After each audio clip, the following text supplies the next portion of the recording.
नमस्कार सन्मानीय सार বাইদেউসকল ডিৰেক্টৰ অফ সেকেন্ডাৰী এডুকেশ্যনৰ ফালৰ পৰা এখন গুৰুত্বপূৰ্ণ নোটিছ প্ৰকাশ কৰা হৈছে।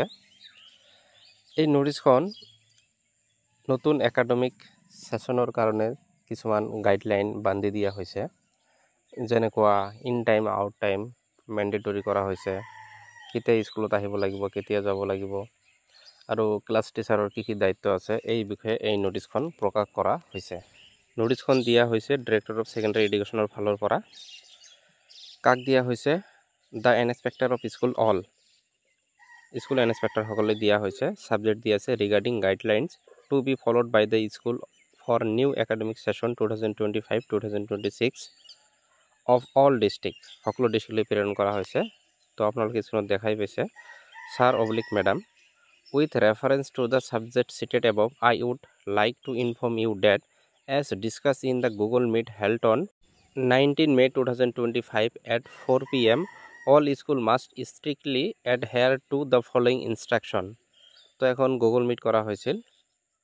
ইয়াত কি ডিসিশন লোৱা হৈছে, মানে সকলোবোৰ স্কুলে এই ইনষ্ট্ৰাকশনখিনি স্ট্ৰিক্টলি ফলো কৰিব লাগিব। এক নম্বৰত দি আছে all teacher must report to the school before 9 a.m. and leave as per time specified in the academic calendar. Both in time and out time should be accurately recorded reflect in the Shiksha Setu app. তাৰ মানে কোৱা হৈছে আপোনালোকক স্কুলত 9টা বজাৰ আগতে যাব লাগিব, ৰাতিপুৱা 9টা বজাৰ আগত যাব লাগিব, আৰু একাডেমিক ক্যালেণ্ডাৰত যিমান বজাত স্কুলখন আপোনালোকে এৰিব পাৰিব সেই টাইম মতে স্কুলখন এৰিব লাগিব। যেনেকুৱা এলপি স্কুল হলে ৰাতিপুৱা 9টাৰ পৰা 2:10 লৈ থাকিব লাগিব, আৰু এমই হাই স্কুল হাই সেকেন্ডাৰী হলে ৰাতিপুৱা 9টা বজাৰ পৰা আবেলি 3:25 লৈ আপোনালোকক থাকিব লাগিব। 2 নম্বৰত কৈছে the class teacher of each class will be personally responsible for recording the attendance of each student which will be verified daily by the school head. তো আৰু ক্লাছ টিচাৰ টিচাৰে যি ক্লাছ কৰে, ধৰি লওক এজন টিচাৰে 1ত লয়, কিছুমান টিচাৰে এজন টিচাৰে 5ত লয়, এই ক্লাছ টিচাৰজন নিজেই এই ক্লাছৰ এটেন্ডেন্সটো ল'ব লাগিব, তেৱে ৰেসপন্সিবল হ'ব। 3 নম্বৰ পইণ্টত কোৱা হৈছে all non teaching staff of the school must report to the school before 10 a.m. and remain present until 4:30 p.m. They should be prepared to provide official report if required. তাৰমানে 3 নম্বৰ পইণ্টটো অলপ কন্ট্ৰভাৰ্চিয়েল point দিয়া হৈছে। যিসকল non teaching আছে, যিসকলে মানে 4 grade হয়, কেৰাণী হয়, ইহঁতক ৰাতিপুৱা 10টা বজাত আহিবলৈ কোৱা হৈছে, আৰু ইহঁতক আবেলি 4:30 বজালৈ থাকিবলৈ কোৱা হৈছে। তো এতিয়া এটা কথা হ'ল, সিহঁতে যদি 10টা বজাত আহে তেনেহ'লে স্কুলৰ গেটখন বা দৰ্জা জাংলাখন ক্লাছৰুমৰ কোনে খুলিব? নিশ্চয় শিক্ষকসকলে খুলিব, যদি ইহঁতক 10টা বজাত আহিব লাগে। আৰু ইহঁতক যাব কৈছে আবেলি 4:30 বজাত। যদি স্কুলখন 3:25 ছুটি হয়, তে ইহঁতে 4:30 লৈ থাকি কি কৰিব?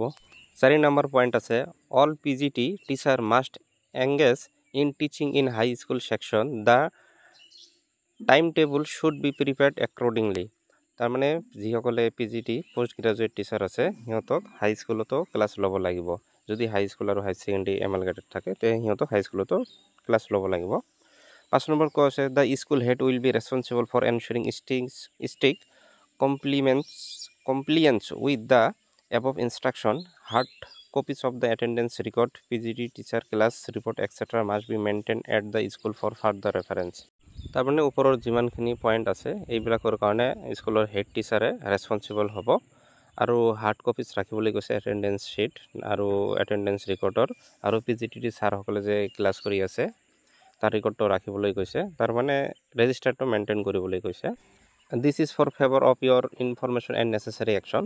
তো এই নোটিছখনত এইখিনিয়ে কোৱা হৈছে যে আপোনালোকৰ এতিয়াৰ পৰা ইন টাইম আৰু আউট টাইম মতে দিব লাগিব, আৰু ক্লাছ টিচাৰৰ কি দায়িত্ব আছে, হেড টিচাৰৰ কি দায়িত্ব আছে এই বিষয়ে নোটিছখনত কোৱা হৈছে। আপোনালোকে চেনেলটোত নতুন হ'লে চেনেলটো ছাবস্ক্ৰাইব কৰি ল'ব। ধন্যবাদ।